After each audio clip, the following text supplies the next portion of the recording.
I have been working as an esports talent full-time since the very beginning of 2019, and I first started doing esports talent stuff in August of 2018.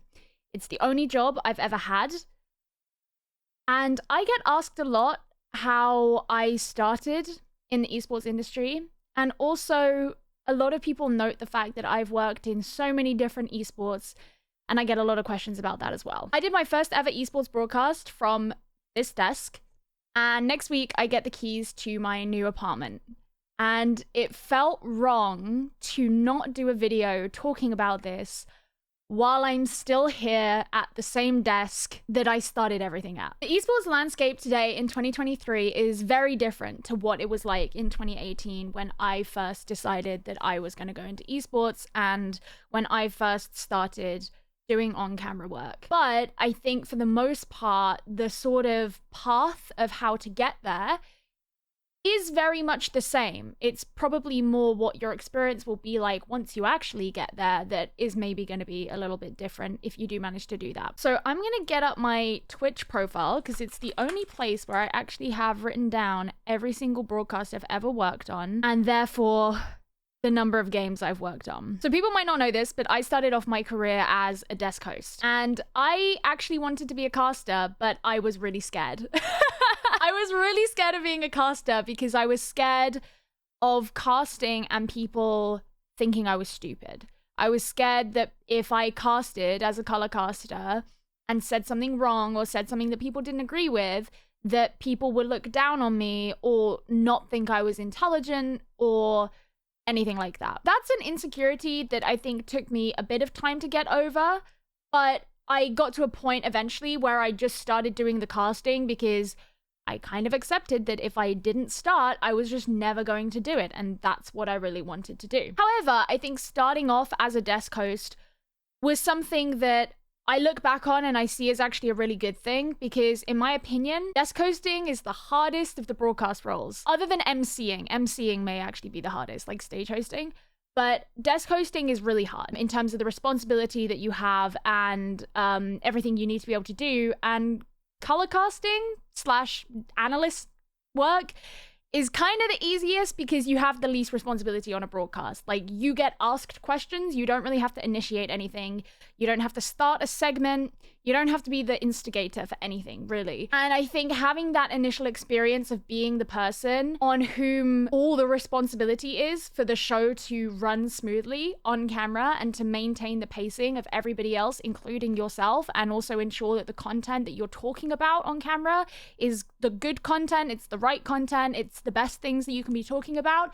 Starting off doing that actually probably made it an easier transition. And when I later on did other bits of desk hosting in my career, I wasn't kind of paralyzed by fear because I'd done it before. When I first went into esports, I wanted to go into Overwatch. And there was a community called Broadcast GG. It still exists now. It was started by Mushu. And the whole purpose of Broadcast GG was to give opportunities for people who wanted to go into broadcast talent work, who wanted to go into production. It gave them experience working on a broadcast. And I remember applying to be on Overwatch Open Division Series 3 of 2018.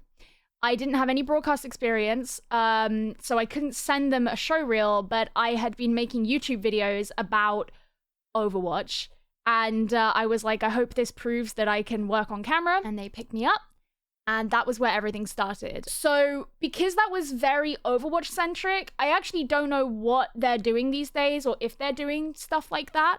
But usually for most games, you can find low level things that you can get your foot in the door with. And that's the number one thing that you need to do if you want to work in anything like this, is you need to be looking at those tier 4, tier 3 tournaments that don't need a ton of experience, if any, for you to work in them, where the stakes aren't particularly high, but you can get your reps in and you can improve. Because whether you want to believe it or not, you're going to be shit at the beginning. And maybe for some time after the beginning as well.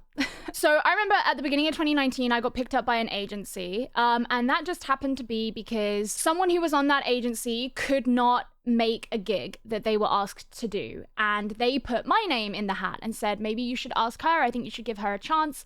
And so the agency approached me and said, hey, you've been recommended by one of our talent. Would you be able to do this gig? Now, this was like a 24-hour notice gig, and I was so stressed. I didn't actually want to do it because it was supposed to be in India, and I was extremely stressed. And fortunately, what ended up happening was they found a local talent to take the job instead. However, the fact that I had said yes went really, really well, because in esports, people typically like people who are willing to be flexible and they will say yes to things. And that left a very good impression on this agency and the employers of that gig as well. So they picked me up and they decided to develop me as a talent and help me find work. So that's why at the beginning of 2019, I ended up beginning to work essentially on a full-time salary. But there were things that I did say no to. I remember I went to Poland in April of 2019 to go and work my first gig that was not in the UK. And they said, oh, would you come back? You know, we'll have a longer term contract for this same product. And I actually said no, because I was like, well, I'm working on Overwatch Contenders here, and this would mean I can't work on Overwatch Contenders anymore. I remember my agents at the time warning me, saying that might not go down very well. I was like, yeah, but Overwatch.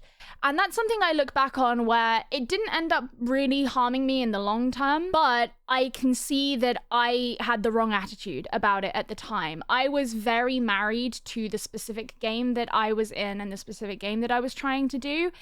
And actually, it's better to just have the experience flat out and also to have broader experience. One of the things I say to people these days is that I'm so glad that my career took me in a direction where I have worked in so many different games and with so many different people.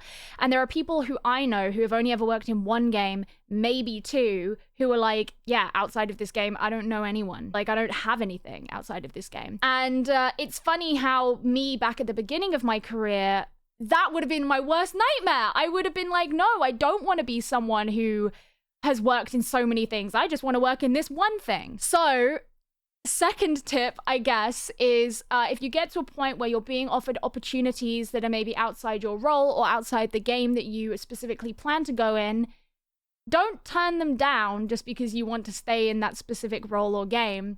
Things always come back around. It's a very flexible industry, and you'll look back on it and cringe. In the best case scenario, you'll look back on it and cringe. Worst case scenario, you might lose a huge opportunity. Now, even though my dream was to be in the Overwatch League, I obviously never got to the Overwatch League. I decided to stop pursuing the Overwatch dream sometime through 2019, when I kind of came to accept that I had been too late to make it into the first cohort of people that were invited into the Overwatch League, or even too late to be in the first cohort of people for contenders that were happening at the time, but I was too early for whatever the next cohort was. And I didn't know when that cohort would be, but my career was moving at a pace where I didn't want to hang around and wait for it. I knew that things were moving and I wasn't just going to like sit there indefinitely waiting. So I eventually decided that I no longer was going to be putting everything into Overwatch. And actually originally turned my attention to was Call of Duty. I really wanted to work in Call of Duty, but at the time there weren't really any opportunities for people, like new people. This was towards the tail end of the CWL. So the CDL wasn't a thing yet. They weren't bringing in like new talent, and there wasn't really room for new people. And also Call of Duty is such an established esport that as somebody who didn't have like past experience in Call of Duty, I sort of knew the odds were against me. So I kind of let that one go after a little bit of time, and I decided that I wanted to turn my attention to Rainbow Six. And the funny thing is I really decided I wanted to do Rainbow Six towards the end of 2019, but a lot of people will know me as having come into Rainbow Six in sort of mid-2020 time, because that's when the EUL started. But I was actually doing stuff before then, so I managed to kind of get my way into doing some of the UK stuff. Back then it was still Prem, and the last Challenger League as well, and I got really involved in the Rainbow Six community on Twitter. I started making Rainbow Six content. And this is tip number 3, I guess, is be genuinely part of the community. Because what generally happens is when people are suspicious of newcomers in a game, it's because they really care about that game. And they want to believe that the people representing the esport and representing the game aren't just there to collect the bag. Now, sometimes that does happen. And also, like, that's kind of their problem. Like, it's a job at the end of the day. But I think if it's something you really want to do, then yes, you need to be genuinely invested and engaged in what is happening in that game and that community. And so that's what I started doing with Rainbow Six. I became really, really involved with it. I made friends with people who were in the scene. I made friends with players. I made friends with talent. I started making YouTube videos. Like, I really shifted my brand from Overwatch to Rainbow Six. But up until this point, I hadn't worked on a tier 1 product. I hadn't been a main caster on a long-term league. I had done a lot of stuff at this point, which was really helped by the fact that I was with an agency who were finding a lot of things for me, and there were a lot of random things happening in esports, but I hadn't been on a long-term product, and Rainbow Six ended up being the first one that I was. So like I said, I did networking and I managed to get in on the UK stuff and then Challenger League, so I was sort of making a space for myself. But I also reached out to people at Ubisoft to show my interest. I sent my showreel. Now, I don't know if any of that actually mattered, because I never got confirmation that anything did or didn't, but I did end up getting an offer to be on the EUL, as many people know. This was what's the quote? It's like, in the beginning, the universe was created. This has made a lot of people very angry and has been widely regarded as a bad move. So this is kind of how a lot of people felt about me being on the EUL. In the beginning, Geo was brought onto the EUL. This has made a lot of people angry and was widely regarded as a bad move. You know, it's something I can laugh about now. It was something I found very, very hard at the time. In 2020, I had a brutal time because there were a lot of people who didn't like me. And in a lot of that case, it was because I was new. And I knew at the time that I had been brought into the EUL because of my experience in casting and the belief that I would be able to learn on the job and learn more about the game and get to a point where I was like a top analyst. But I didn't come in as a top analyst. And the Rainbow Six community is very enthusiastic, so that was hard for them. But, you know, I obviously continued through it. And by the time I was on the Brazil League in 2021, I think I earned the trust of a lot of people. I really did work extremely hard in Rainbow Six. I think one of the reputations I've kind of gained for myself is the notes that I take.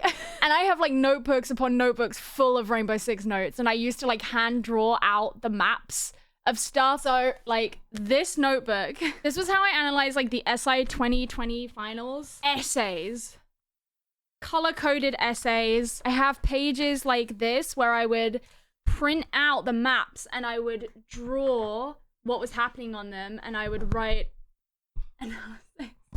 Oh yeah, here are ones where I would like hand draw the maps. There were ones where I would analyze the Korean ones because I was learning Korean at the time, and so I would write down like the Korean. But yeah, this entire notebook is full. I used to share a lot of that stuff, like a lot of my notes that I wrote, because I wanted people to see that I genuinely cared. Like that was a decision I purposefully made. It wasn't just like, hey, look at my pretty notes. It was, I'm trying to show you guys that I'm putting a lot of work into this.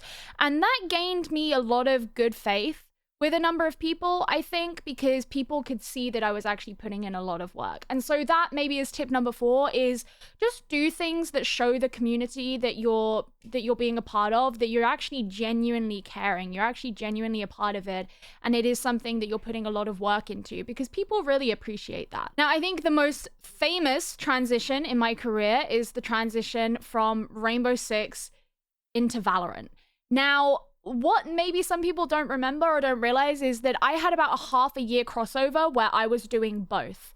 So I did my first ever Valorant cast in May of 2021. I remember I got very fortunate with this because when Project A was announced, I was very interested in it. But when Valorant was actually first released, I was so deep in what was happening in Rainbow Six that I actually didn't really go and get involved in it. And it was only like a year later that I was like, actually, I'm gonna just go see what's going on. And I posted a picture of my like score on the tutorial. And a friend of mine at Riot was like, you know, would you like me to introduce you to some people who do the esports stuff? I was like, oh my God, I would love that. And it wasn't a shoo-in. I don't want to make it sound like I was just like shipped into Valorant. I had to convince people. I had to like give people my show reel and be like, I would love an opportunity to cast in Valorant. Like, that would be insane, you know. And my first ever Valorant cast was a third-party cast, and it was like a weekly or a monthly or something like that. And I was basically given that cast as a favor, just being like, okay, sure, like, we'll give you a cast so that you have an opportunity to do a cast. And I remember getting feedback from Mimi, Evil Cat Mimi, who was also doing those NSG tournaments at the time. And I was like, you know a lot about Valorant. Can you please tell me if I like sound really stupid or if I kind of sound okay? Because I basically had a couple of weeks to just study the fuck out of the game because I had only just picked up the game. And I was like, oh my God, I have to go like straight into a cast. And I like barely know the game. So I had to really go and study it. And then I did this initial cast and I was like, I know it's going to be bad, but I've just got to get it out of the way. And by this point in my career, I was kind of used to that concept. You always just have to get the first cast of whatever you're doing out the way. It's going to be terrible, but that will give you the best judgment of what you need to improve on, what you're actually doing kind of well, and what like you're really, really missing. So I did that and I was like, okay, cool. And then I think I did like Twitch Rivals Valorant as well with Riv. I'm trying to remember the timeline, but I remember doing that. And so I kind of had these opportunities to just sort of do little bits in Valorant here and there. Ultimately, that got me an opportunity to go and be on VCT for stage 3 of 2021.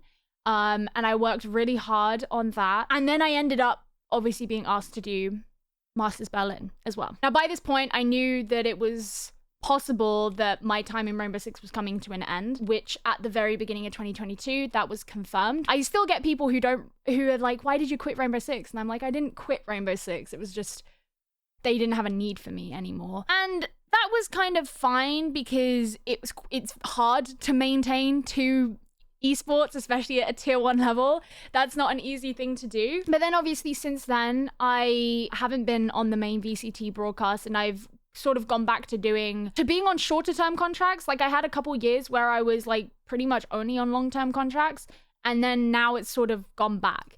It's a very ebby and flowy industry. Obviously, it's freelance. It's the same as any freelance industry. But so much of it comes down to forging relationships with people. And once you sort of have a step on this step, it's easier to get to the next step. So, you know, if you can get on a small scale broadcast and you can get your reps in, then you can tell the next person at the next opportunity that, oh, here's some stuff that I've done. Here's what I'm good at. And then they'll give you an opportunity and you can use those things to grow. And there may be a period of time where you constantly feel like you're not at the level of what it is that you're doing. The weird thing in my career is that my career got to sort of like the peak spot during COVID. So I was doing all of this tier 1 stuff and being on, you know, the most major broadcasts at a time where basically everything was being done from home.